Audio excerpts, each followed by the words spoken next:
coming at you from Diamond Bee Farm with another video.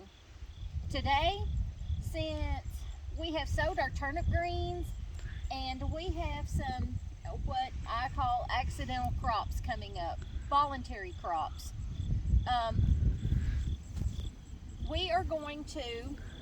going to dig up a few of the tomato plants and put them in my containers so that whenever we go to the greenhouse, maybe we can have tomatoes all winter long. So let's give this project a try. I'm going to try with this tomato plant.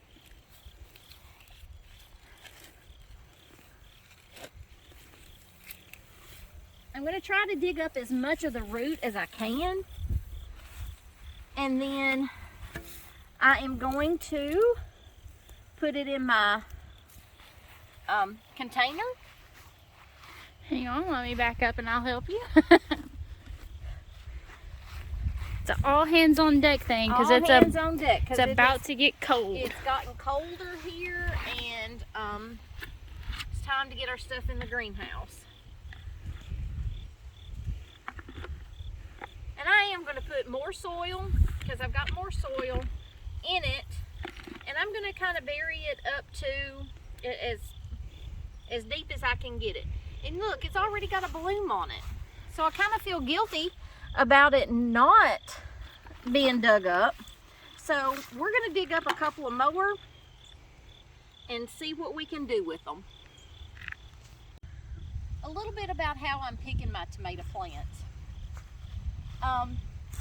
So this happened whenever Kevin was getting the soil ready for our turnip greens.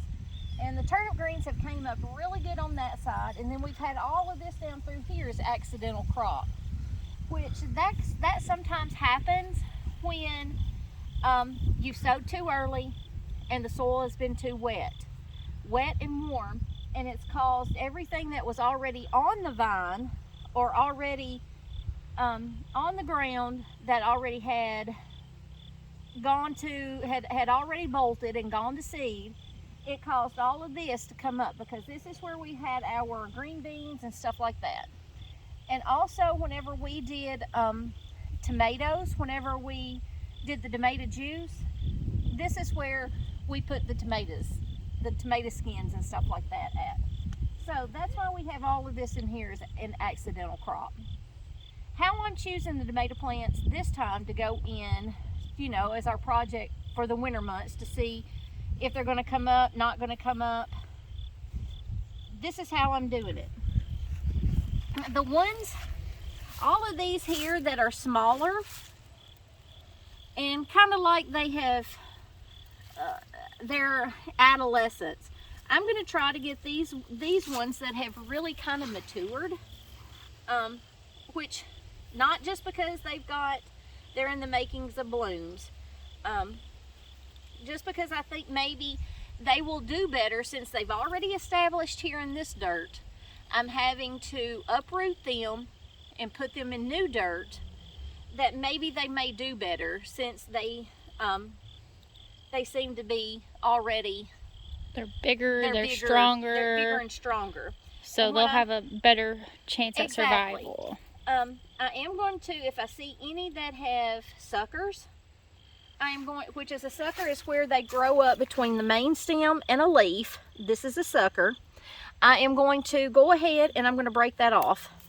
But I had a project. Oh, do you want it back? No, it's fine. We have plenty. We have plenty. I'm not worried about it. I'm going to dig this one up. I'm not going to do very many because this project may not be successful. And yes, I have already got drain holes in my buckets. And I'm trying to get as much of the root ball as possible. And that one just kind of broke all to pieces. So that's not a good example. But that's a good little ball though. I am going to take off all the bottom leaves so I can plant it as deep as possible. Okay, so there's two. Just just going to hop in here real quick to show you what I'm going to do to try to save some of our tomato plants, our volunteer tomato plants, from the frost. So what we're going to need for this craft, so to speak, is scissors and an unused bottle. You can use a cup, a jar, whatever can hold water, basically. So I'm going to come up real close right here and show y'all how to prepare your thing, because you're going to need something to put all of your future plants in. So I'm just going to take the top off so I can squeeze it and get this water bottle a little flat, so it makes cutting a little bit easier. And now then I'm just going to follow the line across like so, and there you go, I have a cut. So now then I'm going to put these scissors right here. What I'm going to do is now, actually I'm going to use the scissors. So Mom has picked the taller, stronger plants for her like small container project. What I'm going to do is I'm going to water propagate some of my little cuttings that I'm about to take. This process will mean that a few days and or weeks, whenever these cuttings have established roots, I'm going to then transplant them into dirt, and then we're going to have a later crop of tomatoes. That's called a later in succession crop. So hopefully this is going to let us have tomatoes all year round. So I'm just going to find a plant. It doesn't have to have any thought behind it, and you can actually use your tomato suckers, by the way. You can break off the sucker that Mom just explained, and you can just put it in water and it will form roots. So what I'm going to do is I'm just going to chop away. Do you see all of these little tomato plants? Oh my goodness. So right here's 2 in a row. I'm just going to cut them, cut them, cut them. And again, no thought behind it. I'm just doing it to do it. I am hoping that a lot of these are going to develop roots. And the reason why I'm also taking a lot of these cuttings is because whenever you transplant them from water to soil, a lot of them will go through a type of shock. And so I want a large enough variety, so if we lose some, we still have a abundance of future tomato plants.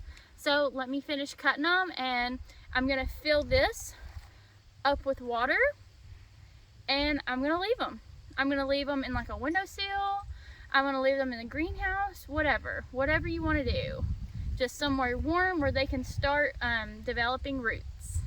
Something that I am going to do is, this is the tomato plant that I have cut just randomly, and you can also cut this on an angle, and that will give the plant more room to establish roots. I know with a bunch of house plants, that's a helpful tip on house plants, but tomatoes are super easy and they'll just be shooting out roots everywhere. Anyway, what I'm going to do is I'm going to take my scissors, and you can also use these for cuttings.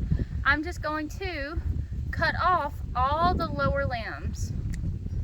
Yep, I'm going to cut off all the lower limbs so the plant itself can focus on developing roots instead of sending those nutrients to those lower leaves. I want it to focus on growing itself up and growing the roots so it can be a strong, healthy plant.